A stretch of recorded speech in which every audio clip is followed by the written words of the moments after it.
السلام عليكم ورحمة الله وبركاته. اهلا بكم في فيديو جديد من مامي كرافتس.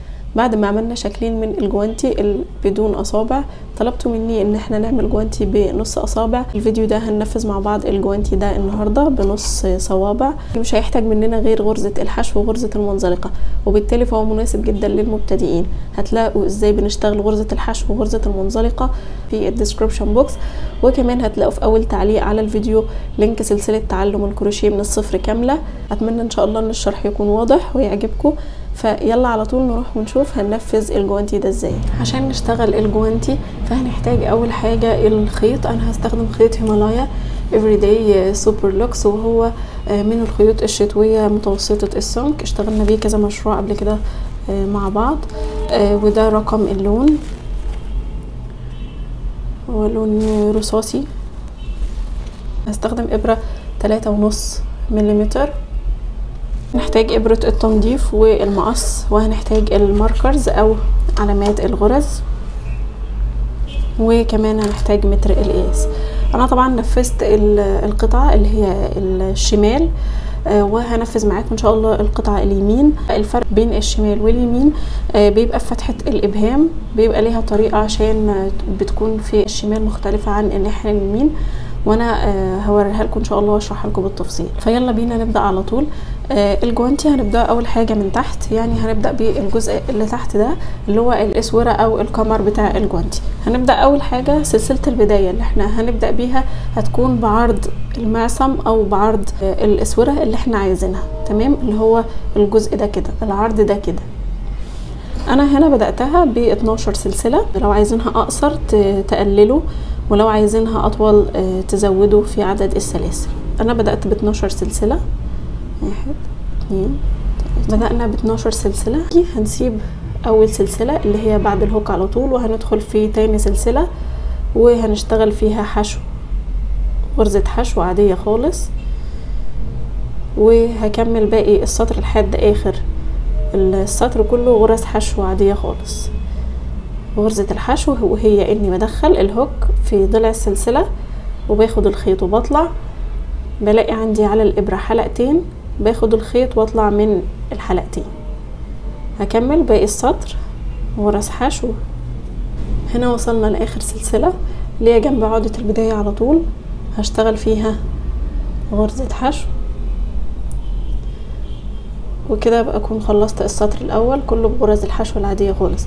هتنقل للسطر التاني، هشتغل سلسلة وهقلب الشغل بتاعي على الناحية التانية، وهبتدي ادخل في اول حشو. هخش تحت ضلعين الفي بالشكل ده او تحت حرف الفي كله، واشتغل حشو. بعد كده الغرزة التانية هشتغل حشو بس في الباك لوب بس، او في الحلقة الخلفية للغرزة، مش تحت حرف الفي كله، لا هدخل في الحلقة الخلفية بس. حرف الفي عندي له ضلعين زي ما احنا شايفين كده، الضلع ده والضلع ده. تمام، الضلع ده اسمه الضلع الامامي اللي هو ناحيتي، الضلع اللي بيبقى ناحيتي اللي هو ده اسمه الضلع الامامي، والضلع اللي ورا اسمه الضلع الخلفي اللي هو ده. تمام، ده هو اللي انا هشتغل فيه. هدخل في نص حرف الفي كده بالهوك بتاعي، واشتغل بس تحت الحلقة الخلفية او تحت الباك لوب. طبعا احنا شرحناها في اكتر من فيديو قبل كده. تمام، هشتغل تاني واحدة حشو في الحلقة الخلفية، وهشتغل لحد اخر السطر حشو في الحلقة الخلفية.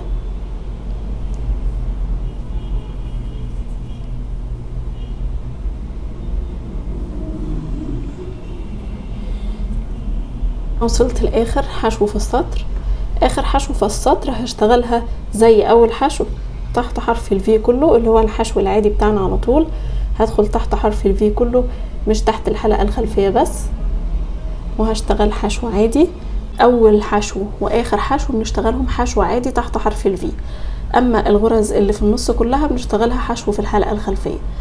طب ليه مش بنشتغل كله في الحلقة الخلفية وخلاص؟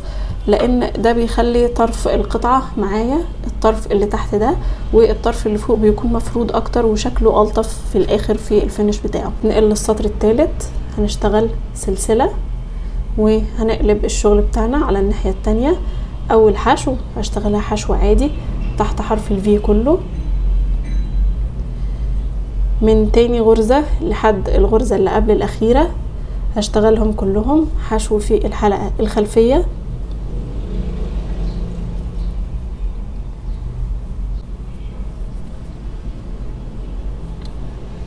لحد ما اوصل لاخر غرزة في السطر وهشتغلها حشو عادي تحت ضلعين حرف الفي بالشكل ده.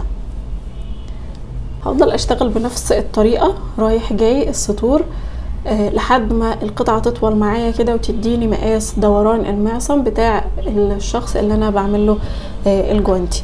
تمام، يعني هفضل المفروض ان دي كده بالشكل ده، ده العرض اللي انا عايزاه. هفضل ارتفع بالسطور كده لحد ما القطعة تيجي مقاس دوران المعصم بتاع الشخص. طبعا لو انا بعملها لنفسي او بعملها لحد موجود عندي فهفضل اقيس عليه لحد ما الاقيها ايه جات على مقاس ايده. لو الشخص ده مش معايا فانا ان شاء الله برضو هتلاقوا في اخر الفيديو جدول لمقاسات الجوانتي لكل الاعمار، هتلاقوا فيه كل المقاسات اللي انتم محتاجينها عشان يكون الموضوع سهل عليكم اكتر. فانا هرتفع بالسطور لحد ما اوصل لدوران المعصم. القطعة الشمال او القطعة الاولى انا اشتغلت فيها السطور دي، اشتغلت 43 سطر اللي هو مقاس دوران المعصم بتاع المقاس ده.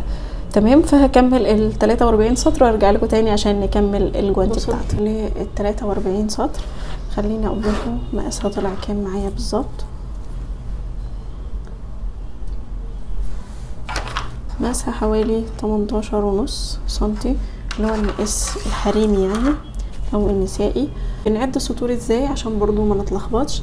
احنا بنبقى عندنا سطر بيبقى فيه جزء بارز كده وجزء نازل لتحت، جزء بارز وجزء نازل لتحت. اللي نازل ده سطر والجزء اللي بارز برضو سطر، فبنعد كده 1 2 3 4 5 6 7 8 كده وهكذا لحد ما نوصل لعدد السطور. مهم ان احنا نكون بنعرف نعد السطور ليه؟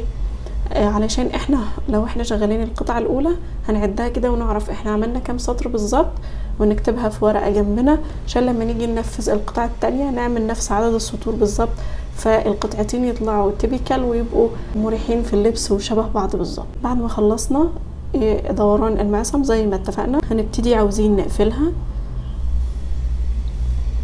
هنقفلها على الظهر، فعايزين نقفلها كده، ده وشها اهو اللي هو سلسلة البداية ناحية الوش، احنا عايزين نقفلها على الظهر كده. فهنبتدي هنشتغل سلسلة وهنقلب الشغل كده عشان نعرف نقفلها.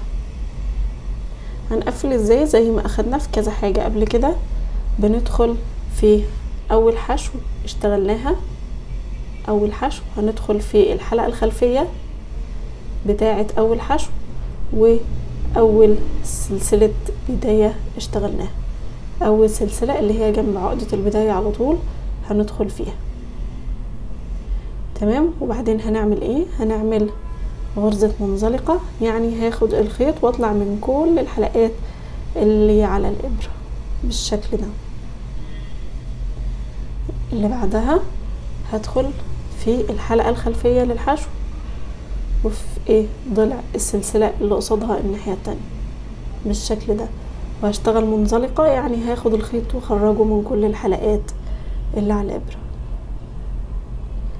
بنفس الطريقة لحد اخر السطر.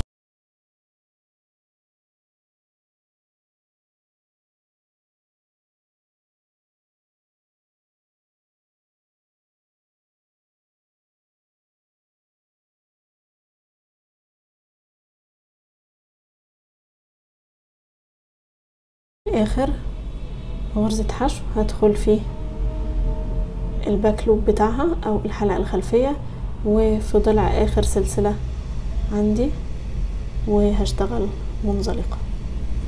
بعد كده احنا قفلناها خالص بالشكل ده. هنقلبها عشان نشتغل باقي الجوانتي بتاعنا على الوش. هنبتدي بقى نطلع في غرزة الجوانتي الاساسية اللي هي غرزة الحشو، فهبتدي ارتفع سلسلة وهشتغل غرز حشو داير ما يدور على كل السطور دي. هشتغل في الجزء البارز والجزء اللي هو اللي نازل، هنا حشو وهنا حشو. يعني هنا انا ارتفعت سلسلة في الجزء ده، نفس الجزء اللي انا ارتفعت منه هخش فيه واشتغل حشو، وهدخل بقى في كل السطور التانية بالشكل ده، هنا وهنا.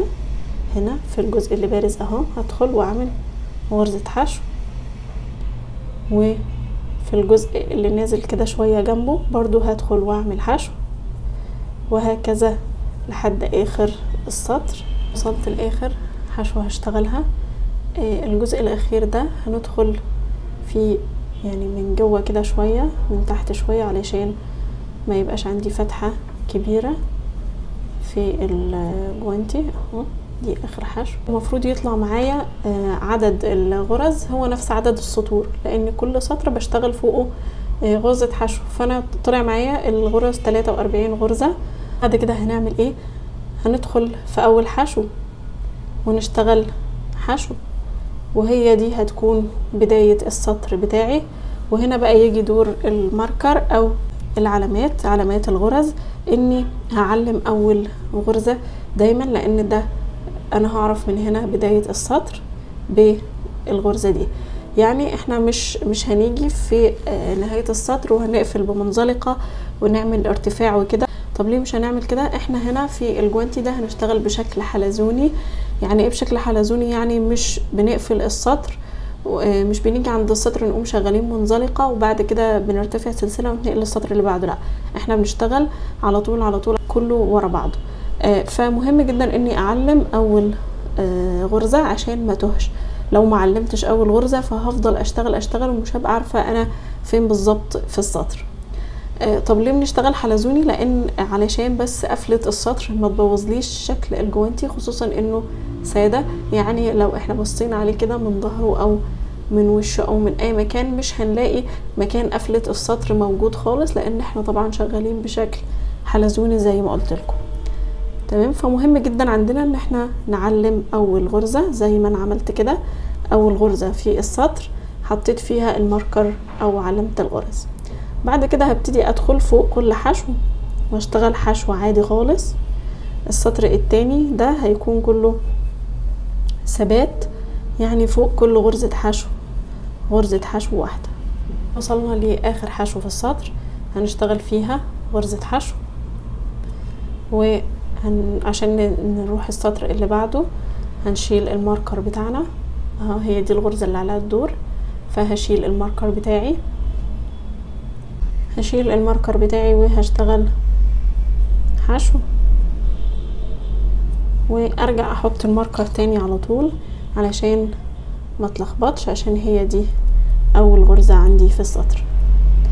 طيب بعد كده في السطر الثالث هنعمل ايه؟ هنبدأ في السطر الثالث نعمل تزايد. ازاي؟ ان احنا هنشتغل اول 4 غرز عادي فردي، وخامس غرزة هنعمل فيها تزايد. ازاي؟ انا اشتغلت واحدة فهدخل في التانية اشتغل واحدة حشو، تالت غرزة واحدة حشو، رابع غرزة واحدة حشو، الغرزة الخامسة هشتغل فيها 2 حشو في نفس الغرزة او هعمل تزايد بالشكل ده زي ما احنا شايفين. 1 2 3 4 وجيت في خامس غرزة وعملت تزايد، وهكمل بنفس الطريقة لحد اخر السطر. 4 غرز فردي، والغرزة الخامسة هعمل فيها تزايد. هنا وصلنا لاخر السطر. انا هنا اخر تزايد عملت 4 فردي والخامسة تزايد. فاضل عندي غرزتين هعمل فيهم ايه؟ هعمل فيهم 2 حشو عادي خالص، يعني فوق كل غرزة حشو واحدة، مفيش مشكلة خالص. تمام كده خلصنا السطر الثالث. هنبتدي نخش على السطر الرابع. هنخش على السطر الرابع ازاي؟ هشيل الماركر واعمل اول غرزة، ومنساش احط الماركر بتاعي تاني بالشكل ده، وهكمل باقي السطر ثبات. خلاص كده احنا خلصنا التزايد اللي احنا محتاجينه. هنكمل فوق كل غرزة حشو غرزة حشو عادية خالص لحد اخر السطر. وصلت لنهاية السطر الرابع، هشتغل في اخر حشو، والمفروض ان انا بعد التزايد اللي عملته بقى معايا السطر 50، بقى معايا في السطر 50 غرزة حشو، فلازم كل مرة اتأكد اني معايا 50 غرزة. بعد كده هتنقل للسطر الخامس اني هشتغل حشو، اشيل الماركر واشتغل حشو، وهحط الماركر بتاعي تاني لان هو ده بداية السطر زي ما اتفقنا. هنفضل نرتفع بالسطور ونكمل سطور ثبات لحد ما نوصل للسطر التاسع. يعني احنا في السطر الخامس، فهنشتغل الخامس والسادس والسابع والثامن والتاسع، يعني هنشتغل 5 سطور بنفس الطريقة، سطور ثبات لحد ما نوصل للسطر التاسع، وهنرجع نشوف هنعمل فتحة الابهام ازاي. وصلنا كده للسطر التاسع، هنبتدي بقى ان احنا عايزين نعمل فتحة الابهام. فتحة الابهام بتختلف زي ما قلنا من القطعة الشمال عن القطعة اليمين في مكان الفتحة. بداية السطر العاشر اللي هو المفروض انا هشتغله، لو انا هعمل فتحة الابهام اليمين فبسيب الفتحة في اول السطر، اما لو انا هعمل الفتحة الشمال فهسيب الفتحة في اخر السطر. يعني ايه؟ هوضح لكم برضو، هعمل معاكم السطر ده بس هو اللي بيكون مختلف من اليمين للشمال. فانا هعمل معاكم الشمال السطر ده، وبعدين هرجع اعمله في اليمين عشان افرق لكم، لكن بقية الخطوات بعد كده هتبقى ثابتة، الفرق بس في الخطوة دي. لو احنا هنعمل الشمال هنشيل الماركر ونشتغل كأننا بنشتغل عادي دور ثبات. بعد ما نشتغل اول غرزة نحط الماركر تاني عشان ما نتلخبطش، وهنبتدي نشتغل ثبات سطر حشو عادي خالص فوق كل غرزة حشو غرزة حشو. بعد ما وصلنا هنا كده، قبل ما نقفل السطر بتاعنا المفروض هنسيب فتحة الابهام هنا في اخر السطر، نسيبها بقى 6 غرز 7 8. انا هنا سبت 8 في الابهام. هعد من بعد دي المفروض ان هي اول غرزة في السطر، هعد من بعدها 1 2 3 4 5 6 7 8. يعني المفروض من هنا كده، يعني فاضل لي غرزة واحدة هشتغلها. تمام. وعشان اعمل الفتحة مش هشتغل بقى في ال8 دول، لا انا هقوم عاملة 8 سلسلة، 1 2 3 4 5 6 7 8. هعمل 8 سلسلة بدل ال8 حشو اللي تحت، وهقوم شايلة الماركر وهشتغل في الغرزة اللي هي الاولى واحدة حشو، وهرجع احط الماركر بتاعي تاني، او هي هتبقى مميزة ان هي في الفتحة، بس لما اجي اشتغل فيها بقى السطر الجاي هحط الماركر تاني. تمام كده انا عملت الفتحة لو انا بشتغل في القطعة الشمال، وطبعا هكمل حشو عادي خالص، والادوار اللي بعد كده ثبات زي ما هنعمل بالظبط في الناحية اليمين. تعالوا بقى نشوف في اليمين هنعمل ايه. اما في الفتحة اليمين هنسيب الفتحة في اول السطر مش في اخر السطر زي الفتحة الشمال. يعني هنعمل ايه؟ هاجي هنا كده هقوم شغالة 8 سلسلة، 1 2 3 4 5 6 7 8، وهعد 8 حشو من اول السطر. هحسب فيهم طبعا اللي هي الاولى اللي فيها الماركر، 1 2 3 4 5 6 7 8، وهخش في 9 غرزة واعمل حشو، وكده تبقى دي فتحة الابهام اليمين. نكمل باقي السطر ثبات عادي خالص فوق كل غرزة غرزة حشو واحدة. وصلنا لاخر حشو اللي هي قبل الفتحة على طول، هنشتغل فيها واحدة حشو. ابدأ اشتغل في ال8 سلاسل اللي انا اشتغلتهم فوق، هدخل في السلسلة عادي في ضلع السلسلة كده، واشتغل واحدة حشو، وطبعا اول سلسلة دي اللي هي هتبقى اول غرزة، فقبل ما انسى هشيل الماركر وانقله فيها عشان بعد كده وانا بكمل الجوانتي ما اتلخبطش. وهكمل بقية ال8 سلاسل، 8 حشو،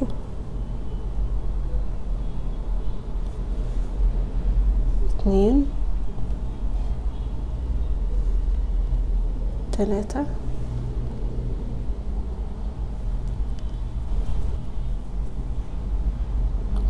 كده بتبقى قدامي بالشكل ده. اشتغلت فيهم. اخر واحدة دي ما ننساهاش، دي التامنة هندخل فيها ونشتغل واحدة حشو، واول حشو اللي هي بتبقى بعد الفتحة دي على طول برضو ما ننساهاش، هندخل فيها ونشتغل واحدة حشو، وبتبقى عندي فتحة الابهام بالشكل ده. ده طبعا نفس اللي انا هعمله في الشمال، يعني انا في الشمال سبت الفتحة برضو وعملت سلاسل، هلف برضو فوقهم واعمل نفس الحشو كده بالطريقة دي. بعد كده هكمل حشو عادي. هنفضل نرتفع بالسطور لحد ما نوصل للسطر ال18 اللي هو عشان يبقى نبدأ نعمل الصوابع. يعني احنا لو جينا نجرب ده كده، المفروض اليمين المفروض ان دي الفتحة كده بالشكل ده، وده شكل الجوانتي معايا. فالمفروض اني هشتغل كمان شوية ثبات لحد ما اوصل للجزء ده كده تقريبا. المفروض ان احنا دلوقتي في السطر ال11، فالمفروض هيشتغل 11 و12 13 14 15 16 17 18 لحد ما اوصل للسطر ال18 ثبات فوق كل حشو حشو عادية خالص من غير اي تزايدات. هكمل بقية ال18 سطر وارجع اوريكم نعمل الصوابع ازاي. كده وصلنا للسطر ال18 او اشتغلنا لحد ال18 سطر. زي ما احنا شايفين شكل الجوانتي بقى كده، والمفروض ان دي المرحلة اللي هبدأ اعمل عندها الاصابع. هنبدأ بقى نعمل الاصابع ازاي. لما بنيجي نعمل الصوابع المفروض ان احنا بنقسم عدد الغرز اللي موجود عندي على ال4 صوابع. فطبعا عدد الغرز ده هيختلف من مقاس لمقاس، يعني على حسب احنا عملنا في الاول دوران المعصم كان قد ايه، والعدد اللي طلع معايا هنا كان قد ايه، وبعد التزايد بقى كام. تمام. فاحنا بنقسمها، يعني مش لازم تبقى العدد مظبوط بالظبط، لا عادي احنا بنسيب لكل صابع المكان اللي يكفيه.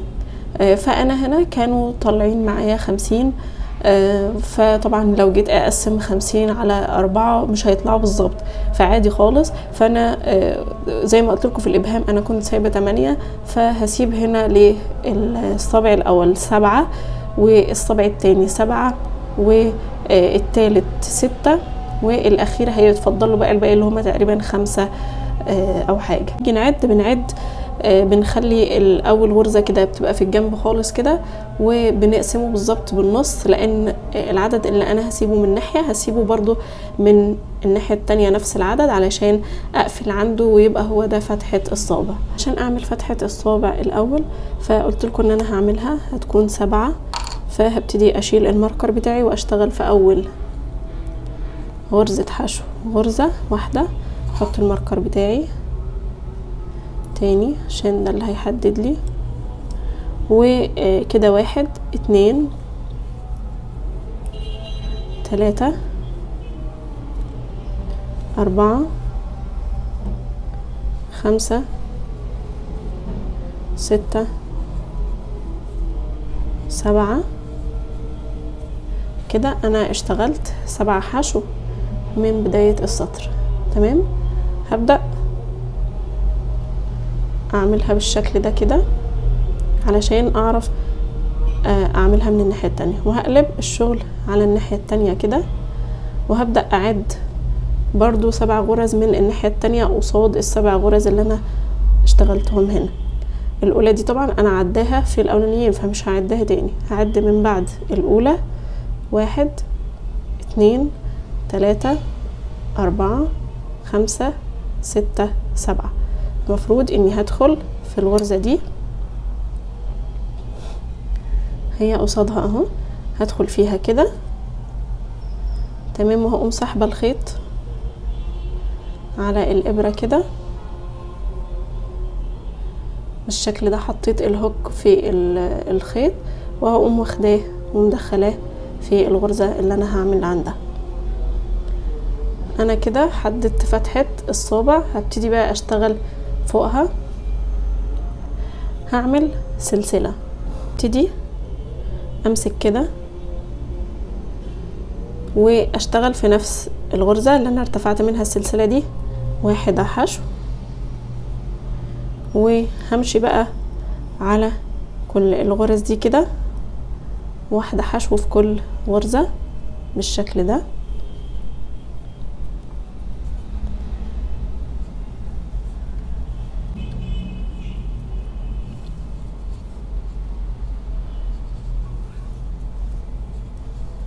ممكن نشيل الماركر بقى خلاص، لان ده خلاص ما بقاش بداية السطر.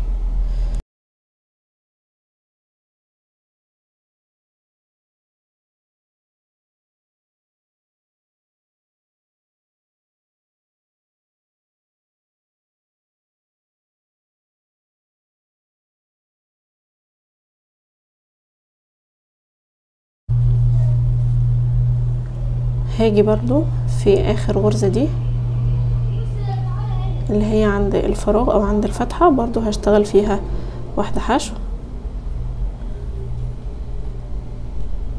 وهبتدي ادخل في اول حشو كده. انا وصلت اهو للجزء ده، هبتدي ادخل في اول حشو دي واشتغل حشو على طول عشان ابدأ ارتفع بالسطور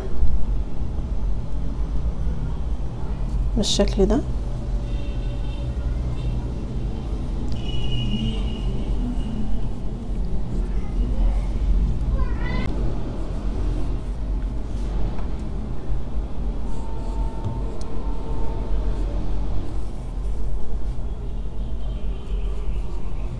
السطر التاني برضو حشو فوق كل حشو عادي. هكمل حشو فوق كل حشو كده لحد حوالي 4 سطور او 5 حسب برضو ما احنا عايزين. انا هنا كنت مرتفعة 1 2 3 4 5 سطور، فانا هنكمل كده ارتفاع بالسطور لحد ما يوصلوا معايا 5 سطور. وصلت لنهاية السطر الخامس زي ما قلت لكم. طب انا هعرف منين ان انا اوقف فين، او ان المفروض دي الغرزة اللي هقف عندها؟ انا جيت اعد من هنا كده 1 2 3 4 5، وجيت اعد من ورا هلاقيهم برضو 1 2 3 4 5، يبقى كده خلاص مظبوط.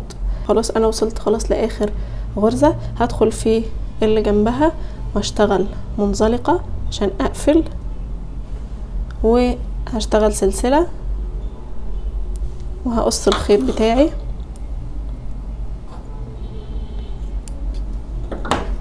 وهسحبه كده من جوه السلسلة واكد عليها. بعد كده اروح مدخلاه في ابرة التنظيف وهبتدي ادخل في اللي جنبها كده على طول عشان اخليه يكون شكلها مظبوط، ما يكونش البوز اللي طالع ده كده بالشكل ده، وارجع ادخل فيها تاني. احاول كده اظبطها بحيث انها تبقى شكلها مظبوط كده. بعد كده هبتدي اداري الخيط بقى من جوه.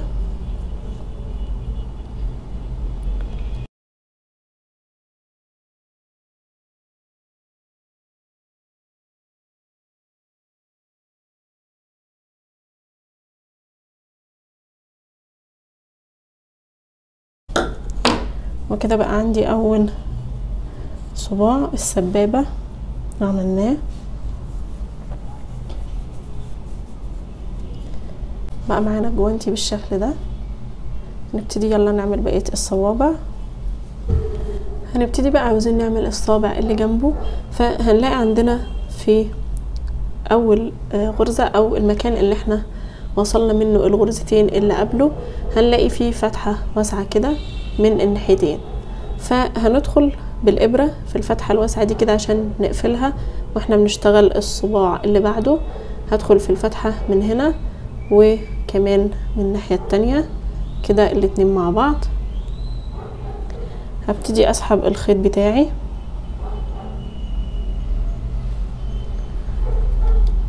بالشكل ده من جوه الفتحة، وهرتفع سلسلة. بعد كده هبتدي ادخل في اول حشو دي، اشتغل واحدة حشو وهعد 7 غرز زي ما قلت لكم. 1 2 3 4 5 6 7 بالشكل ده. اشتغلت 7 غرز. ابتدي اقلب الجوانتي على الناحية التانية واعد برضو 7 غرز من اول هنا. 1 2 3 4 5 6 7، وهدخل في الغرزة السبعة دي كده واسحب الخيط زي ما عملت بالظبط في المرة الاولى. سحبت الخيط كده وهرتفع سلسلة، وهبتدي ادخل في نفس الحشوة اللي انا ارتفعت منها دي واشتغل فيها واحدة حشو، وهبتدي بقى اشتغل حشو فوق كل حشو علشان ارتفع بنفس برضو ال5 سطور. ودي طبعا حاجة ترجع لنا. هاجي هنا دي الحشوة اللي جنب دي على طول هشتغل فيها برضو حشو. هاخد الخيط معايا اشتغل فوقه. هبتدي ادخل فين في الحشو دي كده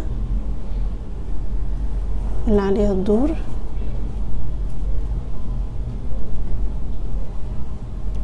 وهتبقى معايا بالشكل ده.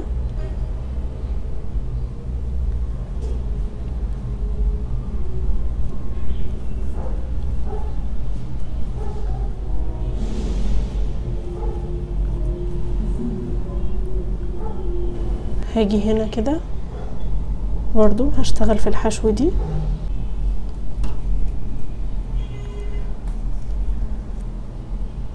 وهبتدي بقى اخش في اول حشو اشتغلتها واشتغل فيها حشو عشان تبدأ تاخد معايا الشكل الحلزوني، وابدأ ارتفع بالسطور زي ما انتم شايفين. خيط البداية انا خدته معايا وانا بشتغل.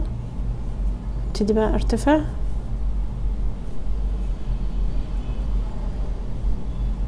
بنفس ال5 سطور زي الصباع اللي فات.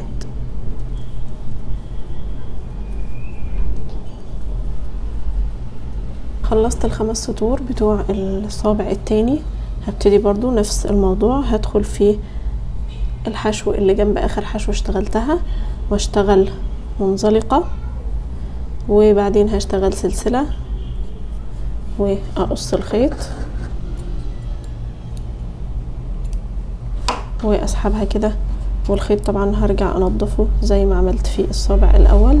ده الشكل بعد ما عملنا الصباعين التانيين، يبقى بالشكل ده.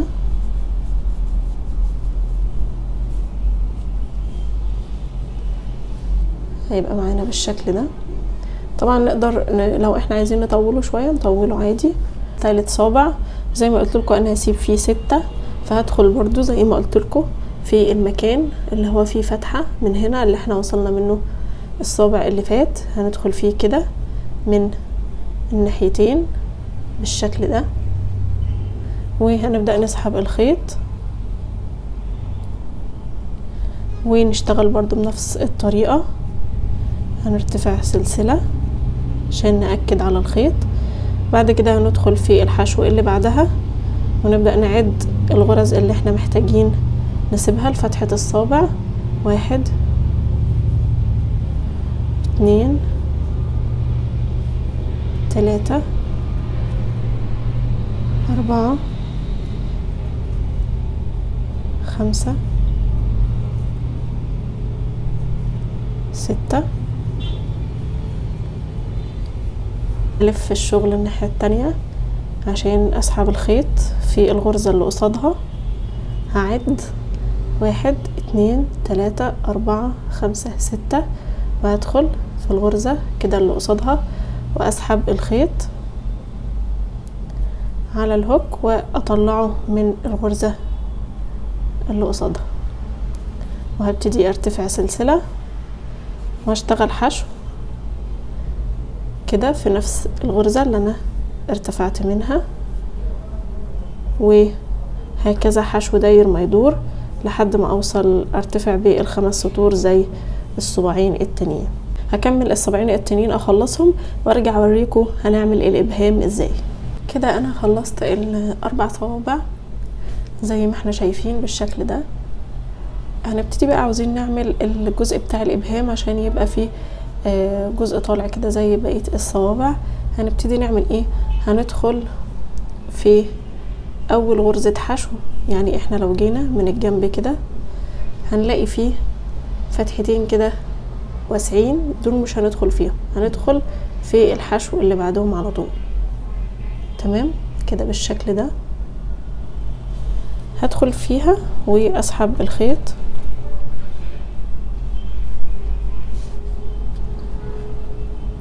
هشتغل سلسلة وهبتدي ادخل في نفس الغرزة اللي انا ارتفعت فيها السلسلة دي او اللي انا دخلت فيها واعمل واحدة حشو،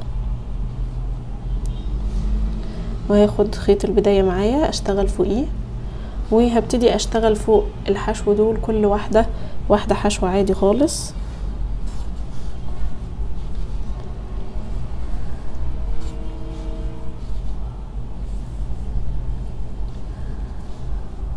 وصلت عند الجزء اللي فيه فتحتين كده، هلاقي هنا فتحتين كبار كده الناحية دي والناحية التانية برضو عند الوصلة زي ما انا وضحت لكم الفتحتين دول والفتحتين اللي الناحية التانية. هشتغل فيهم هما الاتنين غرزة واحدة بس او هعمل فيهم تناقص. يعني ايه؟ هدخل بالهوك في اول فتحة كده اسحب الخيط واطلع، وهقوم داخلة في الفتحة التانية على طول كده سحب الخيط وطلعة تاني. بقى عندي 3 حلقات على الابرة، هاخد الخيط واطلع من ال3 حلقات كده. بقى عندي الفتحتين دول اتلموا، بقى عندي غرزة حشو واحدة، وهبتدي اكمل 8 سلاسل اللي انا كنت اشتغلتهم عشان اعمل فتحة الابهام. اخش في كل ضلع منهم واشتغل حشو.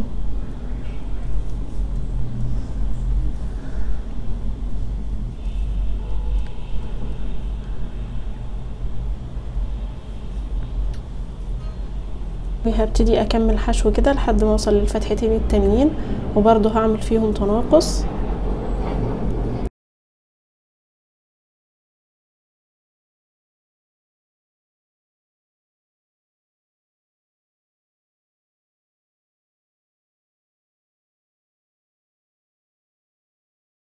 الفتحتين اهم هبدأ ادخل فيهم واعمل تناقص، هاخد الخيط واطلع وادخل في تاني حلقة واخد الخيط برضو واطلع. هلاقي عندي على الابرة 3 حلقات، هاخد الخيط واطلع من ال3 حلقات كلهم مع بعض، وهرجع ادخل في اول حشو تاني بدأت فيها خالص اشتغلتها ووصلت عندها الخيط واشتغل واحدة حشو.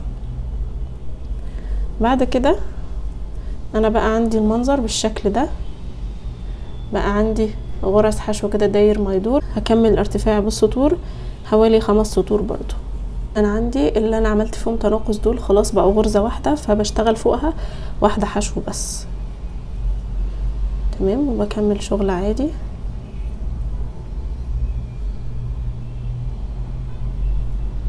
واحدة حشو فوق كل حشو. وكده نكون خلصنا الابهام، خلص معانا بالشكل ده.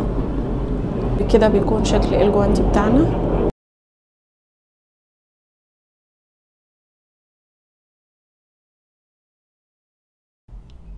وده بيكون الشكل النهائي للجوانتي.